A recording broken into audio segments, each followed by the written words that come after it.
Hello all and welcome to the Mug Life DIY. I am Julia and I am so excited that you decided to stop by my channel. Now, I am participating in a mystery box challenge. My friend Melissa over at Melissa Makes It DIY got a whole bunch of us crafters together and decided to swap boxes. Now, it was a complete mystery. It didn't have to be all of one thing. So this was really fun, and it's always challenging to be crafting in these collabs. So make sure you check out the description box, and I will also have the video to the next hop in my pinned comments. Yes, so Emily over at Charm Chic sent me this mysterious box, and at first I had no clue what I was going to be doing with all of these items. So I kind of just set them all out and kind of stared at them for a while. And apparently I opened my box upside down as well, because she sent me this really sweet note and I read it and kept it out right in front of me to give me a little bit of encouragement along the way. Now, these are all of these talented and amazing ladies, so don't forget to check out each and every one in the hop. The link to that video is in my description box and also pinned to the very top of my comments. So the first project that we're going to tackle is this little Hobby Lobby three-dimensional box. That's what I'm going to call it. And I decided to actually use it backwards or inside out, however we're going to say that. I took some of my favorite scrapbook paper that I've actually had for several years. It's kind of a rustic, bohemian, southwestern, boho chic fabulousness. And I decided to paint the inside of my little box and a little bit on the outside, just kind of a little bit, not overly painted, not opaque or anything, but I just kind of wanted it to be distressed with that black, because the black is going to be kind of a combining theme. Now, I could not find my Mod Podge, so I was like, hey, I'm going to do this whole thing that everyone keeps doing with the glue stick. Still not a fan, y'all. I love me my Mod Podge, and I also got paint. So what do I do if all else fails? I just kind of keep going and keep crafting. I took one of these Dollar Tree feather stickers, which I bought a long time ago and absolutely loved. So I just attached it to a larger craft stick, and I'm just going to cover that bad boy up. Now, I took two of the little bows, or actually I think I just took one. Yes, I took one completely apart, and it was a really pretty burlap kind of lace ribbon, and I just knew that would work to cover up that little hole from the hanging sign. So I just glued that on the little top section and the bottom section. And I definitely wanted to welcome you if you are brand new, if you're brand new to my channel, welcome. I'm so glad you decided to stop by and check out my video. And just to tell you a little bit about myself, I am a mom of three, a military wife. I move around with my husband and my family, proudly supporting that, which is, it is a lifestyle. I do work for my church, so I love being crafty and creative and just all things eclectic on a budget. So if that sounds really fun to you, I would love it if you would like and subscribe to my channel. And doing what I do best in covering all of my whoops and mishaps as I'm crafting, because I just kind of craft as I go. I am a totally messy crafter. I just glued that three-dimensional stick to the inside, and I wasn't quite liking how it just kind of stood there. It was boring to me, so I took some more of those little building blocks also from the Dollar Tree, and I just placed them on the bottom side, and it just kind of raises the sign up, and I thought it just gave it a little bit more character. And if you didn't know how many mistakes I can make while crafting, this is like mistake number 10 already. I mean, I just kind of keep going. Didn't know gluing little blocks would be so difficult. Well, you know, it's me, and I'm a little bit extra. So for project number 2 is this little mason jar. I literally tried a few things. I'm like, can I glue it to the top, the bottom, raise it? I don't know. What do you do with the mason jar? I mean, totally a solar light would have been cute, but I just wasn't entirely sure. So I kind of just played around till I thought of an idea, and then I just start kind of crafting. So I took some of my Spanish moss and placed it on the inside. and kind of messed around thinking, oh yeah, lace would look really cute. Didn't like it, thought it was too plain. So I decided to use leather around the top, but as I go, I kind of craft and create and think and process as I'm going. Sometimes I have exact ideas in mind, but what I love about these mystery boxes is not really knowing what you're going to get and how to create something out of maybe a whole bunch of random items. So these little sticky bedazzled jewels are also from the Dollar Tree, and I'm just going to give this mason jar a little bit of dimension, some texture. And I just took some of my apple barrel black acrylic paint and roughly went over that. I added these leaves, which were also in my mystery box, just kind of separated and fluffed them out. And as you saw, I kind of think after the fact. So I already stuffed everything, then decided to glue the leather around the top just to kind of cover up that mason jar look. So it looked more like a vase, not as much mason jar, if you kind of get the drift of that. And once I had that completely secured, I took another one of those little burlap bow flower, took the flower part off, and then just glued that to the front.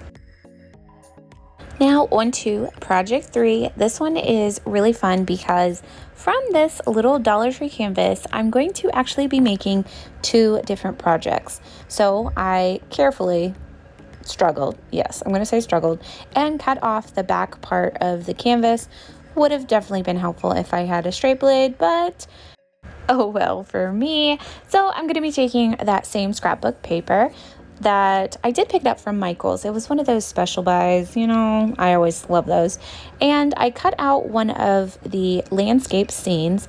Now, why I didn't think of just adding a piece of cardboard to the back, not sure, but I just decided to cut down some of my jumbo craft sticks and lightly sanded the front part of my frame.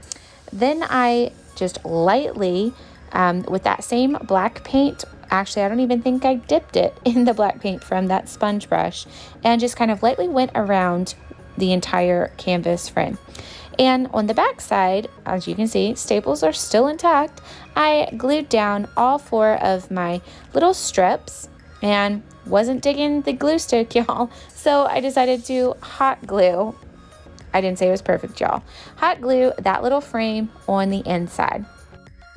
Now for the second part of the canvas, I'm going to be using these little stickers that was in my box, and they are super sticky. So I initially thought I would paint over them as a little stencil, and here's the glitch with them. Because they were so sticky, it stuck extremely well to that canvas. So I did end up having a little bit of an orange coloring, which I'm trying to figure out how to fix that. So the struggle.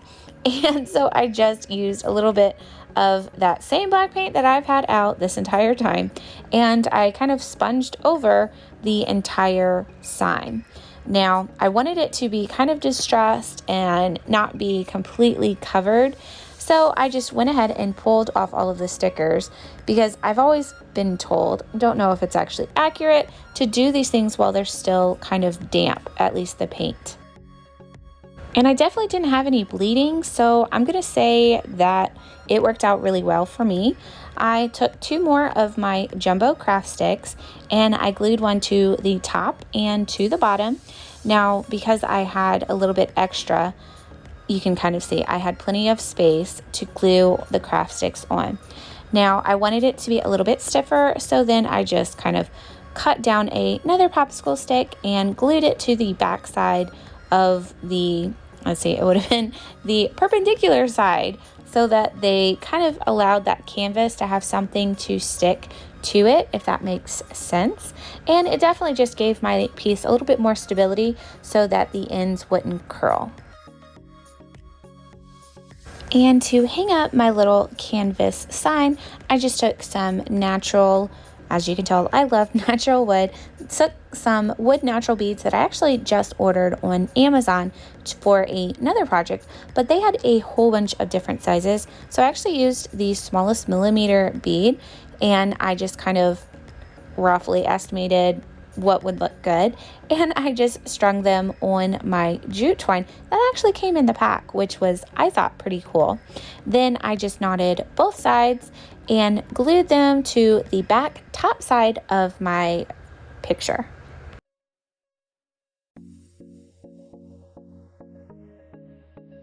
Now, the last projects are actually going together. So I separated them just so you can have this time stamped of each one. But she sent me this little 2-pack of terracotta planters, and I'm just taking still that leftover black paint, and I just did a really fun and simple geometric pattern on them. I wanted it to just be very simple and understated, and I did the opposite on each one. So the first one I did like those little kind of pointed down arrows, and then on this one they kind of just remind me of happy little rainbows.